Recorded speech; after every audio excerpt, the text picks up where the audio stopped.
This is Echo 3, and let's discuss a mission to Ike. Ike was actually the very first location I landed on outside of the Kerbin system. So beyond Mun and Minmus, Ike was the first place I actually went to, landed, and returned from. So this is a very special mission to me, and I'm trying to recreate my very first mission, how I did that to this moon. So I don't actually have the save file from that. That's from an old computer, but I'm trying to recreate generally how I did that. So this is what this craft is trying to do. I had a separate lander that I took down to the surface and rendezvoused and docked back with the cruiser section, and then transferred my Kerbals back and took them back to Kerbin. So a mission to Ike really isn't that much more difficult than, say, a mission to the Mun. It would take maybe 500 meters per second of delta V more.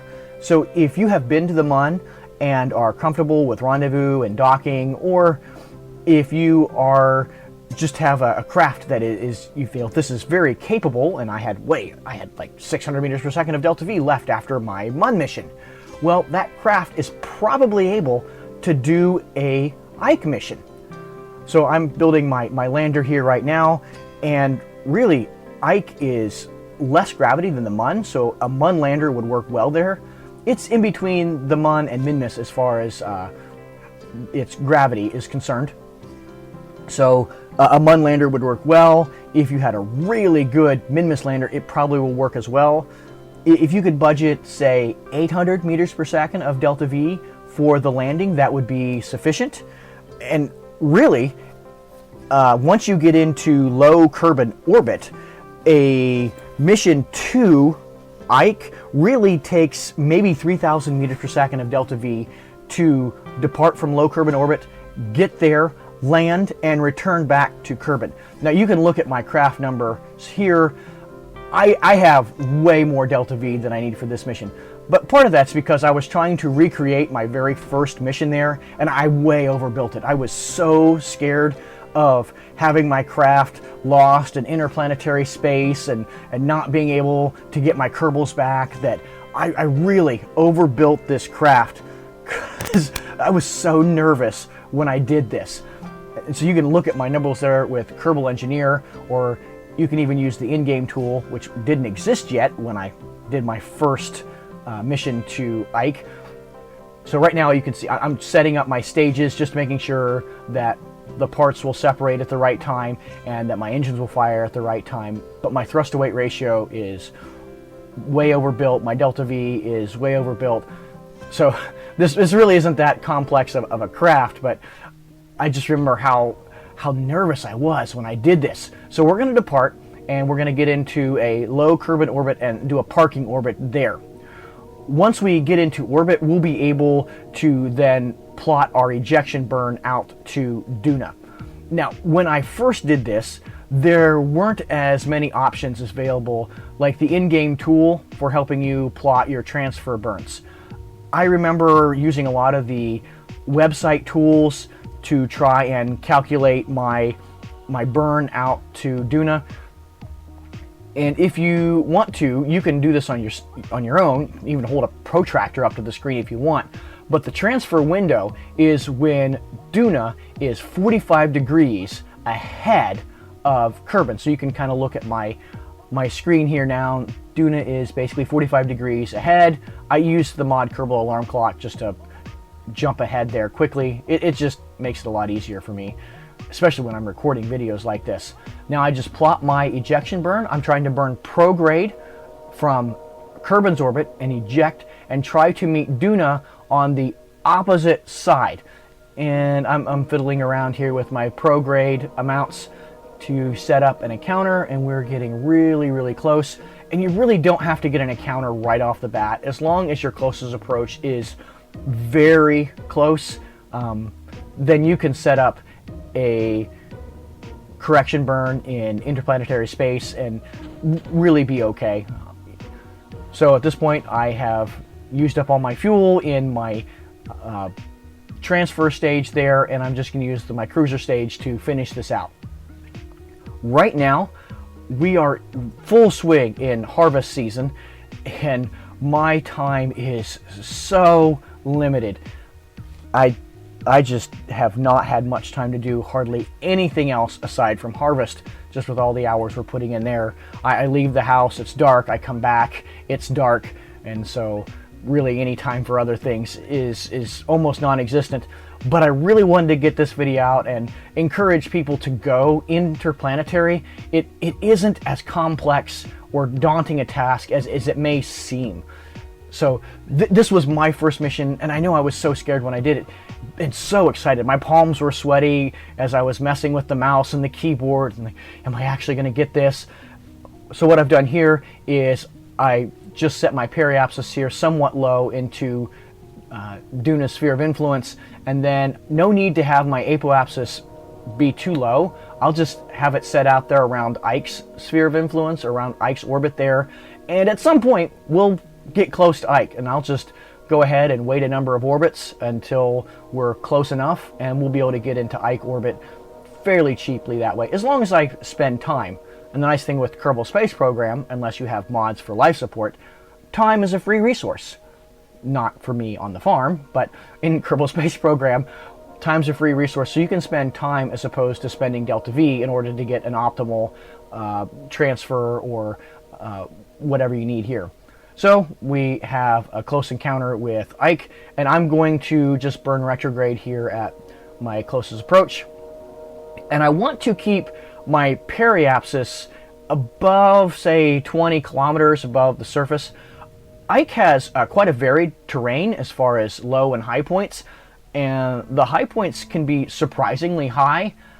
I'd say maybe at a minimum above 15 kilometers. 20 kilometers will make rendezvous and docking above the surface a lot easier, because we'll have some more flexibility and as far as timing, how our landing craft is going to get back up there. So I'm going to use here 20-ish kilometers as my starting point. What you can also do, because it has all these high points, you can try landing on more of a peak or a ridge, and that'll save on Delta V for landing and getting back into orbit again. This craft has way more Delta V than I need, again, like my first time there. But what you can do if you have extra Delta V is do a biome hop. There are several biomes on the moon here that if you wanted to get extra science, take a scientist down with you, land at one location, and then biome hop basically to a different color. And that only may take a couple hundred meters per second of Delta V to do that, kind of burn up 100 and then use 100 to land again somewhere, and you can double your science returns that way. So I would really recommend anywhere you go, if you can plan on hitting a couple biomes. Maybe you have a MUN lander with a rover that works well. Well, you could land a rover on Ike and it would work probably about as well as the MUN. Ike's a little smaller, so a little easier to get to different places. And the terrain, you can usually find a pretty flat spot to land on, so it's a good first place to go after you've been to the MUN and Minmus. Now, Duna was not my first interplanetary destination. I did orbit Eve before I ever went to Ike, but Ike was the first place I got to land on. So now that we're here, we will plant our Echo 3 flag and let everyone know that we were here, so future generations can know that our brave Kerbals landed on this moon and are now able to safely return. So my cruiser stage is ahead of my lander. So what I'm going to do is burn back into orbit, but what I want to do is get into a lower orbit. A lower orbit is a faster orbit, and so this will let me catch up to my cruiser section up there in orbit. So we're getting into, say, around a 15-kilometer orbit, which should be safely above any terrain obstacles.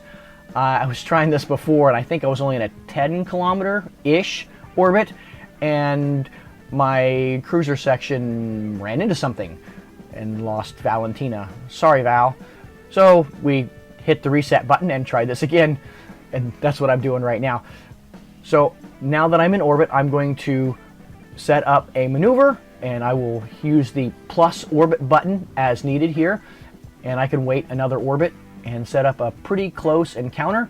I'm shooting for a number of less than 2 kilometers, ideally less than 1, but just get generally pretty close is good enough. Because Ike is smaller, the velocities involved are going to be lower, and that makes rendezvous and docking a lot easier. Say around Kerbin, your velocity difference between your two crafts could be in the hundreds of meters per second of delta V. In this case, I'm dealing with in the tens of meters per second of delta V, more difference in velocity anyway. So I only have to change my velocity, change my delta V there with around 20 to 40 meters per second of delta V. It makes getting rendezvous and docking just a lot easier. Things are just happening slower. And at this point, I'm going to kill my relative velocities because they are so close. I will have both crafts target each other's docking ports, and then just use a little puff from my RCS, thrusters, and dock. With craft like this, you can get away with not using RCS at all, but my first mission, I did use RCS to dock my two crafts together. Now that we are safely together, we can plot our return back to Kerbin. And to get back to Kerbin, the transfer window is when Kerbin is 75 degrees behind Duna. Again, you can throw a protractor up to the screen if you want. You can use mods. You can use some tools online that will give you the exact date that will be for your transfer window, and you can just follow that. So what I have done is I have waited until Ike's orbit is now, it's on the moving retrograde as far as Duna's orbit around the sun is concerned. So I will get a little bit of a boost from Ike's velocity around Duna for me to get back to Kerbin, and that can save on my delta V needs. Ike orbits Duna very quickly, and so the transfer windows are days long, even a couple weeks long. So it's not like you have to be on the exact day at the exact minute to make the transfer. So I just waited a couple days there till Ike was in the right position to eject, and then I'm doing my ejection burn from Ike orbit and going to go all the way, and I get a Kerbin encounter directly from my ejection burn. So that's really handy there. Now we just try and bring our Kerbals back home. It is, I don't know, hard to overemphasize the importance of transfer windows. Leaving the sphere of influence of the one planet at the correct time, and again, it's a window, it's not like it's an exact minute, but within the right several days, within the right month even, depending on where exactly you're going. Like Jewel, that's a pretty big transfer window there. It saves on your delta V needs just immensely. So don't just try to leave whenever. Make sure you use the transfer tool in the game or look up some online tools as far as when the best time to leave is. And our craft is coming in. Looks like we're going to be very safe this time. We're not coming in too fast. We have a heat shield. We'll be able to decouple our lower stage, use the heat shield to brake, and I have some tutorials on using aero braking to come back, slow down, and land where you need to go. We have our parachutes. This mission is going to be a total success. And so was my first mission to Ike. It was successful. I am Echo 3. Thanks for joining me on this recreation of my first interplanetary landing and return mission. I will see you next time.